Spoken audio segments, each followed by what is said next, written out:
Hi, I am YUZY, team principal of YUZY Honda Racing. You are watching the Asia Motorsport Hour.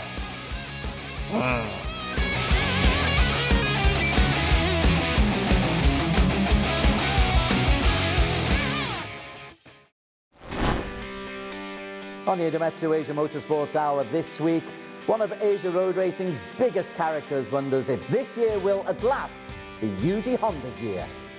I think this is my season. I hope so.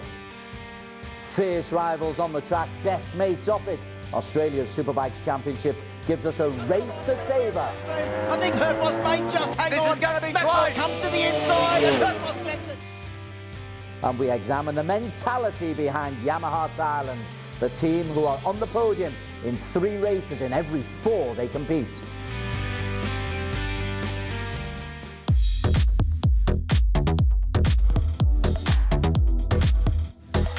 The Yamaha Thailand racing team are one of the teams in Asia road racing circles. The Bangkok-based group boasts an incredible record in the bigger capacity series. In 2019, Pitapong Boonla won the Supersport 600 with 8 wins and 6 podiums in 14 races. And at 1000, Apiwat and Ratapong helped themselves to 4 podium places. Ratapong had ridden Supersport 600 the season before and took the title with 2 victories and 2 other podiums. The last 5 seasons, the teams finished on the podium 40 times in 66 races. And at AP 250, Apiwat won the 2016 title, and there were 32 podiums and 36 races, 11 of them wins in a 3-year span to 2018. And that's just the recent history. Forget Chalermpon, forget Nature Cresart. Yamaha Thailand racing team are one of the teams to beat. And I'm joined by the general manager of their motorsport team, Mr. Vidapong from Bangkok. Mr. Vidapong, firstly, how do you keep such consistency of winning your teams? It's an incredible record that you have. I just joined this team for just only 1 and a little bit, 1 year and 4 months. So it's quite difficult to explain. It's very deep, but roughly I can say from our why we are very consistency. It comes from the first is thank you to Yamaha Motor Japan racing team. They always have like very clear policy about the racing especially in ASEAN. That's why we get a lot of support from them in terms of technology, people. Sometimes like there, we can send our riders to train over there for 1 or 2 years. That's why we got good knowledge from them. And the second is come from our top management in Thai Yamaha Motors. I think they very well know about how important of motorsport related to motorcycle business. That also impacts in terms of brand image. In Thailand, we are very strong about motorsport brand image, and our motorsport bike is very well in terms of selling to the customer, especially young riders. So the third is, this is very important, is come from the former team director. If you know Mr. Korakat and Mr. Thirapong, the last year he also joined. You can see the good characters of them. He is they are like a good challenging spirit, never give up, like Liverpool, and also beyond the limit. Every time when we have the tough situation, both of them also fighting and pass through that situation. That's why we can success in many races and many trophies. And the most important one is that the team. In our team, people.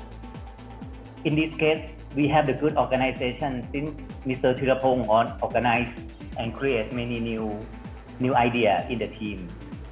Is we have now good manager and with the long experience in racing. The second, we have our own race engineer.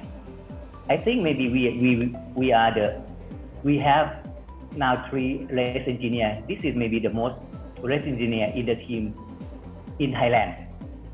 And also very professional team mechanic for person. They can tell and can teach to our customer as well at this moment. Also, in this case, latest we have the data, our former hero.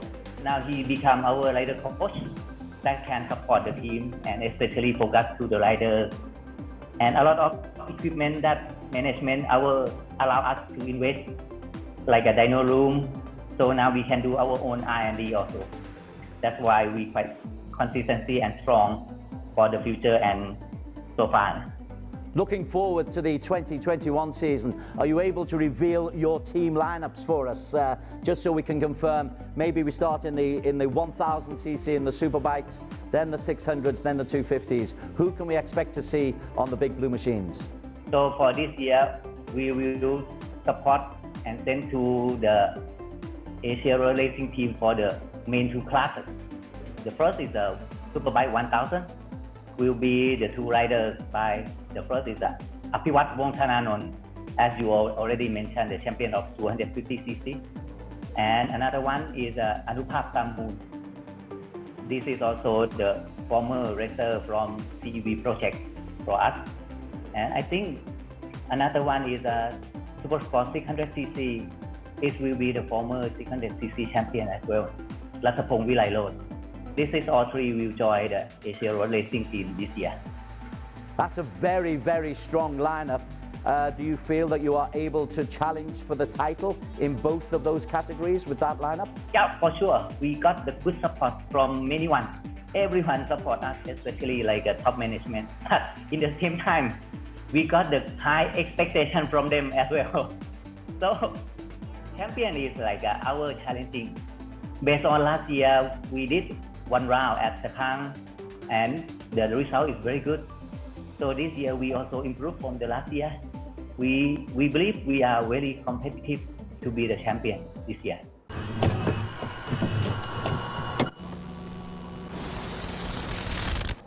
There, though, is the champion of this category, Piripong Boonlert. When the lights go off, got to go on first when they go off through the haze. Great start from Kazma Daniel, a real wheelie from Piripong Boonlert.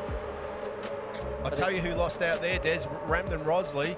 He went back through the field. Look at Azroy Hakim there up the inside too. Right then, Piripong goes into second place. Kazma Daniel is a man, I think, who got off to a good start. I didn't see how Afif fared. It's Kazma Daniel, the teenager from Johor, who leads as Piripong just pokes his nose out in front, takes and slides into the corner. He made a good 20 meters there on Kazma Daniel. But he's gone wide. He's gone way wide. Kazma Daniel comes back in, but maybe that's the way. Leave the braking late and hang on for dear life around that corner. Yeah, well, you can see he's throwing caution to the wind now as Piripong takes the lead. His first lap as a leader, as a champion. Back out front, on the limit as we go through. It's 2:10.4 last time round for Piripong. Piripong leads by 26, hunkers down, up late on the brakes. Kazma Daniel holds on around that corner, then you've got to go up that hill and shift your weight on the bike as well while you're going uphill when you've not quite got yourself back up straight on the top of the bike. Great skills, great athleticism. Oh, absolutely. These guys are peak physical form. If you remember back to the piece, the colour story did on Piripong, the training he does, incredible amount of physical exercise, Thai kickboxing to keep fit, mentally fit as well. And boy, hasn't that paid off for him this year? So far, 7 wins in 4 third places. He's looking for, at the very least, a podium. Be a real surprise, providing he stays on the bike and keeps some kind of consistency going. Another podium is guaranteed. After this start-finish line, it'll be 2 laps to go. The lead is just gone up slightly. That straight line speed there of Piripong working to his advantage. Still hanging in there is Azroy Hakim. Although it looks like a procession, There are only 1.3 seconds separating P1 from P4. Hong Leong Yamaha would love another win this weekend, wouldn't they? As would the Pirapong's team, of course, the Yamaha Thailand racing team, who lead at the moment. Yamaha versus Yamaha. Kazma Daniel in P2, Pirapong in the purple number 26. Now then he's got close, Kazma Daniel, but has he left it just a little bit too late? They'll take this sharp right-hander, and Kazma Daniel for the first time is putting some real pressure on through turn 8. This is when he's got to make a move, if at all. And indeed, he looks on the inside, Kazma Daniel. Kazma goes on the inside. Pirapong tries to retake it back and does do, but Kazma has made a move. That was a great move by Kazma Daniel. He's keeping the pressure on now, and Pirapong knows that this race is his to lose. Will he be the man? Can Kazma Daniel prove to you, because you want to know, can he win? You're going to find out very soon, because he's on a mission. He will not want to finish second today. He would rather not finish on the podium than not win this one. This time Kazma Daniel goes on the inside and takes the lead for the second time. They come into the 2 home straights, forced wide. Pirapong, can he get it back? Also Ramdan Rosley is there. Kazma Daniel is leading. He's get down the straight, but look at Ramdan Rosley on the outside as they head into the final turn. He's on the brakes, it's going to come down to this, Des. Pirapong is into the lead first. Kazma's taken the inside track. Kazma Daniel inside. Ramdan goes through. Pirapong holds on. Kazma touches. Pirapong Bulat, champion for a reason. Wow, what a finish to that one. That was a great race, and Pirapong proves it. But you've got to say that the number 127, Kazma Daniel, he wanted that victory. Certainly did, but Pirapong Bulat makes it 8 wins for the season. And when the pressure was on, he was able to respond. They're shaking hands. No wonder. That's brilliant sportsmanship. 2 fabulous racers, giving it everything. Kazma Daniel, big thumbs up, but it's only P2. But you can't get much closer than that. Pirapong, and there's the team. Of course, what a brilliant result for the Yamaha Thailand racing team. They are so happy with that. Pirapong back to his winning ways. They're never happy when he gets third, and he got 3 in a row. Well, he's put it right here at Sepang. Look at this final curve. They've come out onto the final corner. He's tucked in the slipstream. He knows he's going to win. He's holding the finger up before he crosses the line. Kazma Daniel, nothing he can do about it. He tried his best. 0.032 of a second. They are number 1. Coming up after the Idemitsu Choir, a rivalry to savour. Herfoss versus Maxwell, Honda against Ducati. A road racing rivalry to look forward to.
Very warm welcome back to the Idemitsu Asia Motorsports Hour, and we've got the Idemitsu Inquest for you, and our focus today is largely on Australia, and I'm delighted to welcome former Endurance World Champion and Asia Road Racing Championship commentator Steve Martin to analyse what went on in round 3 of the championships, Steve, at Wakefield Park, and there is one heck of a battle going on in the 1000cc class between Wayne Maxwell and Troy Herfoss. It was a sensational race 2. Race 1 was stopped early, but race 2, these fellas are like brothers in arms. It was just an incredible day of racing down there. And those two guys have been going hammer and tongs, Honda versus Ducati, Ducati versus Honda, Maxwell versus Herfoss throughout their whole career. But it came to that race and it was just incredible. Literally, it was Maxwell who got off the blocks fast. He managed to eke out a bit of a lead and it didn't look like Herfoss could catch him. Herfoss was caught behind Mike Jones at the start of the race and Maxwell was able to eke out a few seconds. He knew he needed to do that though, but he used a lot of energy up and towards the end of the race, Herfoss, it looked like he got a second win. He managed to get past Mike Jones in an incredible pass around the outside. And then all he could do was have his eyes on that man Maxwell in front. He put his head down and we said he had to catch him 0.3 of a second a lap and he did it. He caught up to him on the last lap. Maxwell, all he had to do was close the door, but he didn't. He opened it wide. Herfoss just dove up the inside of him down into the Alpine Stars official corner and took the race victory. It was an incredible victory. We had a massive crowd there that weekend and it was just something that you wouldn't dream of seeing, and boy, it got everybody's emotions flowing. And there was a very special moment at the end of the race, Steve, where the two racers, they stopped on the track and for a good 90 seconds or so, they were patting each other on the back and congratulating each other. Real good mateship, but would you have done that when you were racing? Well, if I'd won, sure, I'd be happy, but there's just so much mutual respect between those two guys. And the truth of the matter is the pace that these two guys have got. I mean, Mike Jones is not slow, but he left them for dead. Brian Starring is not slow. He was gone too. Team Factory Yamaha in the background. But these two guys are world class. And, you know, I'd love to see them having one-off rides around the world. In fact, I do know, I mean, Herfoss has ridden the Suzuka 8 Hours a few times. So, you know, they just laid it on the line and that was their way of, at the end of just saying, wow, you know, what a race. And I think everybody else agreed with them. From an Asia Road Racing Championship perspective, Ant West made his first appearance of the season. Wasn't on a podium, but rode aggressively and was in the high points. It was really good to see Ant West make his comeback. Brand new bike, brand new team. So literally there's a lot to get these bikes sorted. And I mean, Ant obviously hasn't ridden for such a long time that he needs to get his mojo back as well. But look out next time, because as we know, Ant West, he's angry on a bike. He likes to win. He doesn't like not winning. So when he gets up to our next race in Darwin, I believe that he's just going to be on fire. He really is. He's one of these guys that he gives it his all. He's not doing it for any other reason than he likes riding motorbikes and he likes winning. Moving on to the 600cc, and our old friend Brock Pearson had another good weekend, Steve. Fastest in qualifying. He then won a sprint, a kind of a 6-lap sprint after one or two incidents in race one. What went on there? Yeah, absolutely. The longer race got shortened so they could clean up the accidents that happened on the track and remove some of the bikes and things, which made it a 6-lap sprint, which really got everyone G'd up. It gave everyone a second chance to take it to Brock, because Brock had done a really good job in the first part of that race and had a decent lead. But he had to work his way through this time. He managed to do it and he won that race, which meant, once again, we thought, well, this is going to be a benefit for Brock Pearson this year. Tommy Edwards was there, trying as hard as he could, and also young Max Stauffer doing a really good job. But, you know, lurking in the background, he was at that point. Yeah, well, you've just mentioned it. You've set up Max Stauffer beautifully, because he came through, and that was another fabulous finish in that he caught Brock up. Stauffer, is he a name that we should watch out for, as well as Pearson and Edwards coming out of Australia? Well, in race 2, you do need to think of that name Stauffer, because it's a name synonymous with racing. Jamie Stauffer's his dad, and he's raced for Yamaha in the Suzuka 8 Hours a few times. So it's a racing family, and this is just a young kid. A couple of years ago, he was riding in the OJC Junior Cup on a little R15 Yamaha 150. He's gone from that to this 600s, winning races already. Yeah, you're going to have to learn how to spell the name Stauffer. Moving our attention to the MotoGP Round 3 season that moved into Portugal. And Steve, it wasn't a great day on the track in Moto2 or Moto3 for our Asian competitors. Somkiat and Hafiz again out of the points. Ayagura in Moto2 after a 5th place finish last week did not finish today. Problems for Asian racers. Yeah, it's really unfortunate for Ayagura because, I mean, if anyone can get a good result, he can. But I guess when you look at the track, completely different to Qatar there, the riders haven't spent as much time at that circuit either. So Ayagura got caught out, and unfortunately, you know, for him, it was, you know, a DNF. But we know that when things are right, he can do something. The other guys, well, you know, they're still searching for a little bit of speed, and I'm sure that'll come. Sometimes when you move into and start a new year like we have, you know, it can get a little bit tricky. So, you know, getting used to the machines and all that sort of stuff. So let's hope that throughout the year they can start to find some good pace. A little bit better in Moto3. Suzuki got a P4 and 13 points. But for Southeast Asia, Andy Gilang or Andy Farid Izaha still struggling out of the points once again. Although he is finishing races. Is that an encouragement? Oh, absolutely. Finishing is everything for Andy. He needs to just get as many laps under his belt as he can. He needs to learn. He needs to try and get out there and follow guys. Perhaps not the fastest of guys, but he needs to pick one guy that's a half a second a lap quicker than him and follow him. I'm sure his confidence will build. I mean, from what we've seen in the you know, in our series, him racing, he's just, you know, he's a strong rider. Just a little bit of confidence and a little bit more time, and he'll be further up the field for sure. And moving our attentions back to Asia, Steve, the All Japan Championship Round 2 gets underway at Suzuka this weekend, and an old colleague of yours, an old teammate of yours, Katsuyuki Nakasuga, he's made a terrific start in the JSB 1000cc, winning both races in Round 1. What do you know about him, and what can we expect from him in the future? Well, Nakasuga, I mean, as you said it, he was my teammate. I used to do a little bit of testing for Yamaha as well, and he was, you know, definitely probably still is the test rider for Yamaha, and he doesn't know how to finish second. He's just an animal on a motorcycle. I mean, I would ride the bike, go out there and try and set it up, and he would just go and smoke the lap times because, you know, he wants to always just do that absolute best. It's no surprise to me that he's managed to get a double win to start the year off, because when he's in form, he's very, very hard to beat. Also, the big races coming up at Suzuka Circuit, the Superstock 1000 and the Superstock 600. Tomoyashi Koyama and Yuki Takahashi, two veterans of the Asia Road Racing Championship. They are leading those championships respectively. But they're racing at Suzuka this time, Steve, and Suzuka is a rider's dream, yeah? Oh, it certainly is. Suzuka is just one of those circuits different to everywhere else on the planet. It's so difficult to get a good lap there, so good to get it feels so good when you get a good flow around there.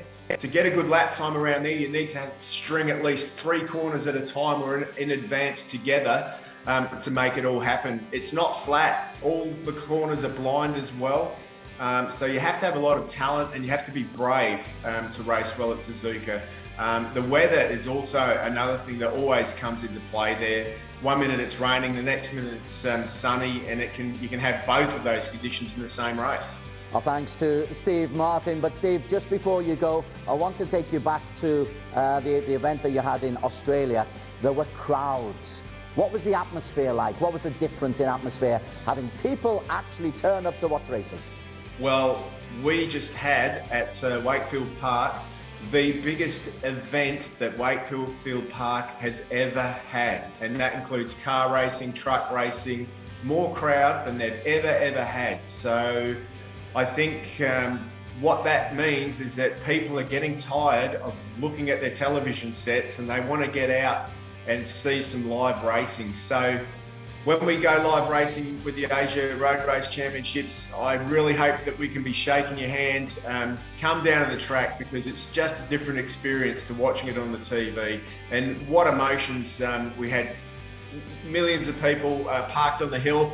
with their barbecues, cooking up their lunch, and then we had the pit walks. The pit lane was full. 2 up rides. It was just a sensational weekend. Yeah, Sepang and the Asia Road Racing Championship is just 6 weeks away. Our thanks to Steve Martin, commentator for the IRRC, and also the little matter of a former world champion. See you next time we're in Australia, Steve. Coming up after the choir, the madness of underbone racing, and a moment to savour for the irrepressible YUZY.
The 2021 season will be the 11th successive season that the YUZY Honda brand will be represented at the Asia Road Racing Championships. YUZY are competitive and innovative. Commercially, they've been tie-ups with Vietnam and Japan, but on the track, the team have not yet had a championship to celebrate. They've come close a few times. Tiger Harder was underbone runner-up in 2014. Tomoyoshi Koyama twice runner-up on Supersport 600. And as a team, YUZY Honda has been the 3rd best team on 3 separate occasions. So is this their season? To find out, we're joined by Cheryl YUZY, the team principal of YUZY Honda. And Cheryl, welcome to the show. Is this your season? Yeah, I think this is my season. I hope so. Can you explain why you're going to be competing definitely in 600 and underbone? What teams or what riders can you announce for Supersport 600? Yeah, this year we are having 600cc. Firstly, I need to thanks to Bonsu Honda to give us support, 100% support to give his bike for us to run the 600. So the rookie is come from my son also. For my son will ride Muhammad Sharul Shazra will ride 600cc.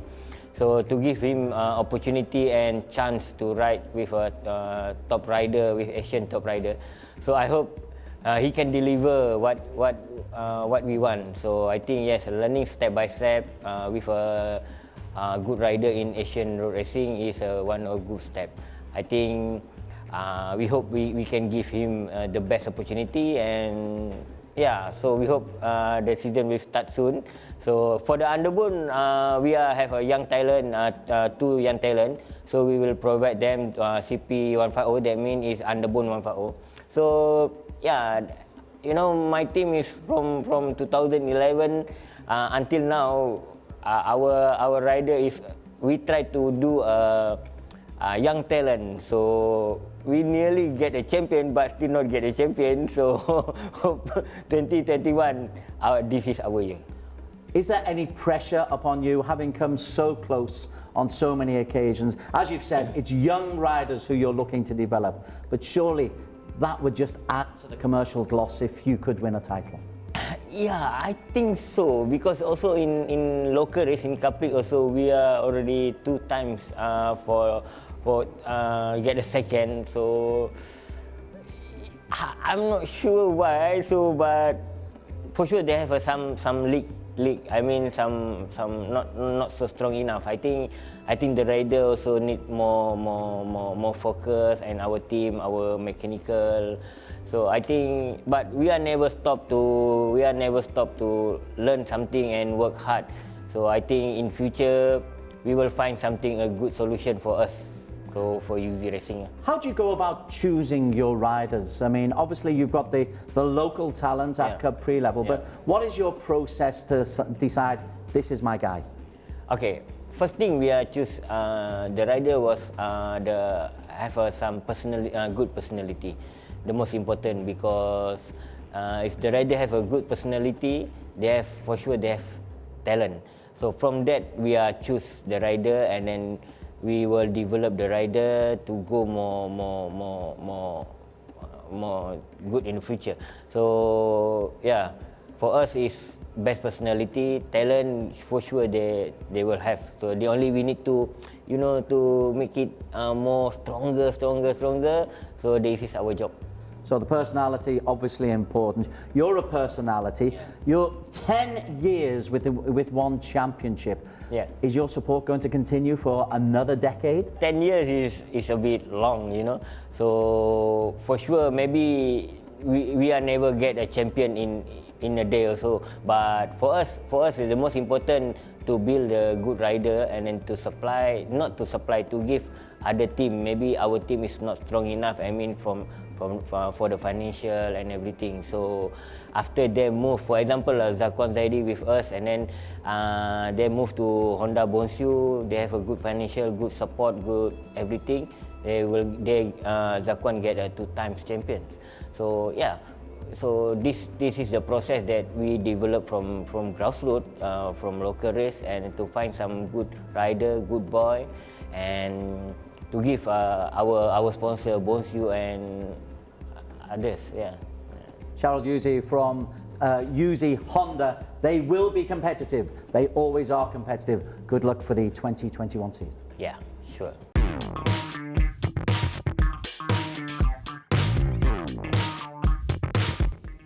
Ninth position will be the Japanese Tiago Hada, and he's picked up points throughout the season as Hada.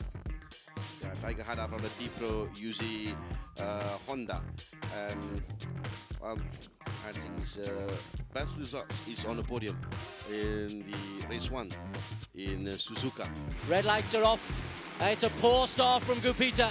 Rosimon gets a start, and Gupita may find himself dropping down as low as 6th or 7th. He just got nothing there, and Norisman has taken advantage. Norisman is up into 3rd place, and as a start for Norisman Ismail, that couldn't have been any better, Harmy. It's not a clean start by Gupita Krishna, but one start for Rosimon Sain, who was in front, but this is once again is underbone racing, and here comes back Gupita Krishna. So the start of the race is important, but it's not really that important, because now we have Gupita Krishna now in front of the other riders, but I think it's back to Rosimon Sain leading the race. Well, that's the case of Gupita not being able to get the line he wanted going into that hairpin, so he was in great position, and he certainly got the straight line speed. He's now up into 4th place, Gupita Krishna. It's Fernando Hesden who is now leading the race. We like Fernando. Yep. But not for long. We see that Norisman is following a very different racing line from the rest. So it's up to their strategy, up to their tactics in the race. And now it's Rosimon Sain leading the race. Rosimon, this is the 6th different leader we've had of this race. Rosimon in the Honda. And Norisman is at the back of the group. So it's not good at the moment for Norisman in the point standing. But then it's still 4 laps to go. Anything can really happen. Warapamalawan is right in front of Norisman.